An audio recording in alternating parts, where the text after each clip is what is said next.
the real story that's going on behind the scenes, I won't be welcome. I won't be loved. There won't be anybody who can relate to my experience. And it is so far from the truth.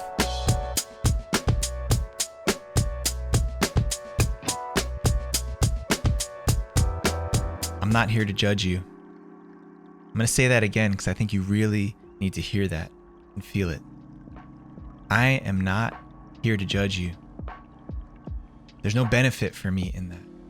There's no benefit in judgment for any of us when we give that to other people. And that's the singular thing that has fed this narrative that we need to do our lives alone. I believe it's the core root of why the lone wolf narrative even exists. Why the culture of the Lone Ranger and the Batmans of the world doing heroic things completely on our own and in the shadows and in the darkness and in the silence. Because we're so afraid of judgment. So afraid of what might happen if we opened up our armor, peeled back the layers and showed our hearts. It's one of the most vulnerable things that we can do. One of the hardest things for us to do as men is to be honest about our experience. For me to share those things that I'm shameful of, that I feel guilty about, the parts of my past, the things that I've done or said to other people or even to myself. It's hard to share those things because of what I believe might happen. Now, I know you're listening to this, and whatever stage of your process of growth and discovery you're in, I know that every single one of us has that edge. One of our most basic human instincts is the need and the desire to belong. We're social beings. We are creatures that require each other to survive. The only reason that anyone can live or survive for any amount of time in isolation is because of modern conveniences. Technology that's allowed us to do so. We couldn't go out and hunt down a buffalo or a woolly mammoth on our own. We're just not biologically engineered to do so. We don't have the same equipment as a mountain lion, as one of these bigger predatory animals. So the way that translates into our day-to-day existence is we need to depend on each other. We need to be able to feel like we can trust and rely on one another to provide for ourselves, to provide for our families, and the fear that we might be looked at differently, that we might not be accepted, that we might not be loved or welcome if other people knew the deep, dark recesses of my heart, of my soul, of my experience. It prevents me from bringing all of myself to the table. But I'm not here to judge you. In fact, the biggest misconception that men on the outside of a men's circle have is that if I come into this space and I start talking about the real pain, the real story that's going on behind the scenes, I won't be welcome. I won't be loved. There won't be anybody who can relate to my experience. And it is so far from the truth.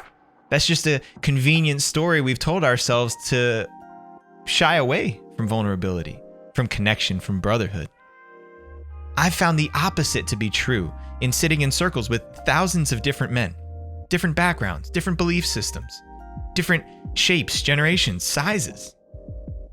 All of us want to be seen and understood and welcome in spite of all of the parts of ourselves that feel ugly, that feel unworthy, that feel unwelcome, that feel incomplete.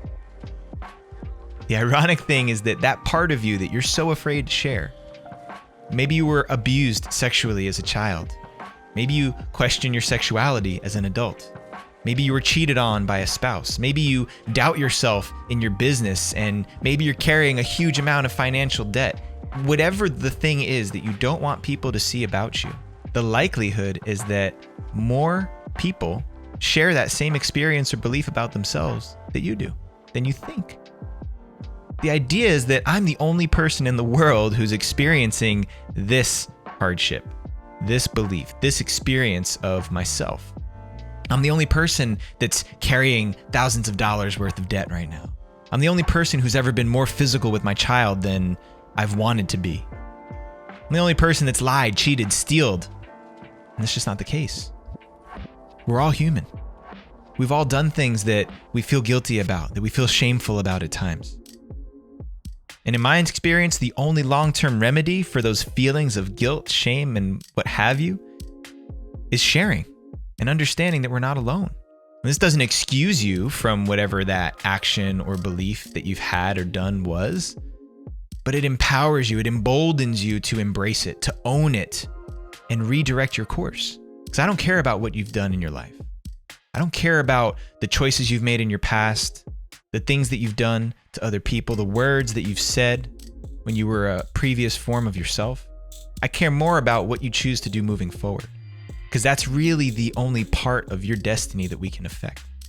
We can't go back and change history. We can't go back and retweak the wires and give you a second shot at those things you did in your past.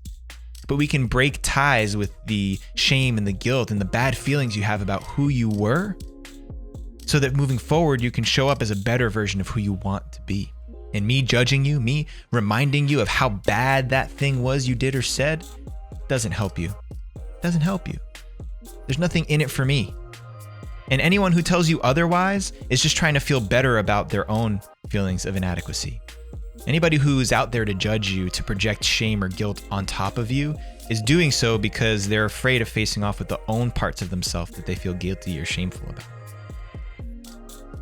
Anybody out there who's willing to embrace you, to honor you and acknowledge you for having the courage to be vulnerable, to share what's going on internally, has had that same experience of humility, has had that same humbling moment where they realize that that does not define who I am. That singular thing that I did or said doesn't have to be who I declare myself to be.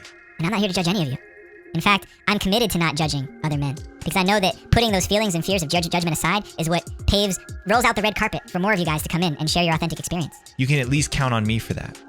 You can at least count on the men in the Rising Man community to support you and hold you in that way, because it's an agreement. It's part of our code, our value system that we're creating as a culture within Rising Man, that we're not going to judge anybody, because who am I to judge you for the same or similar things that I've done or said in my life?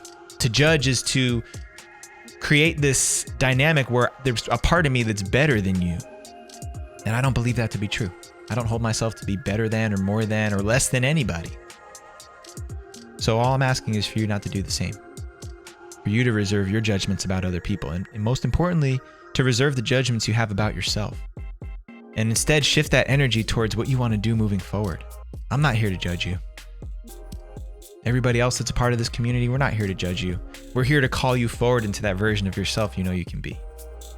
I want that for you. I want you to win. I want you to win so bad that I'm willing to embrace whatever ugly you've got that you feel you're carrying around inside of you, and to remind you that you're not out of the game.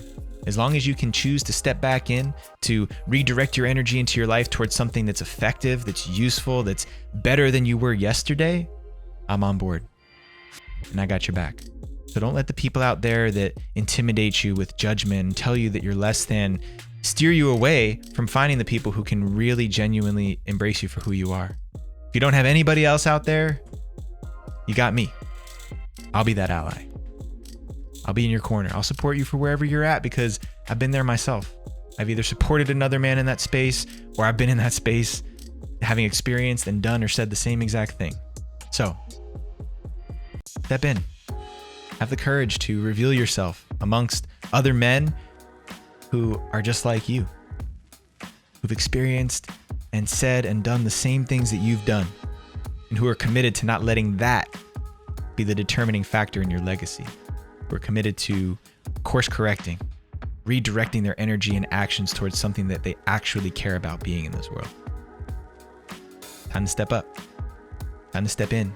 Time to be willing to be more vulnerable and recognize that not everybody out there is here to judge you or put you down. There's really no benefit in it for me.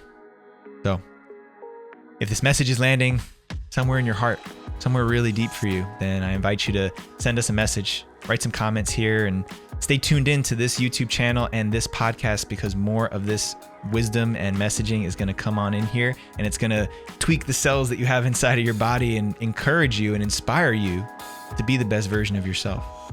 So come join us. Come over to risingman.org and find a way that you can step in and plant yourself in this community even more than you already have, because that's the mission that we're all carrying, is for every man out there to be fully expressed, fully embodied, fully grounded in who he is for the sake of his people. I'll see you guys next week. Until then, rise up, and claim your destiny.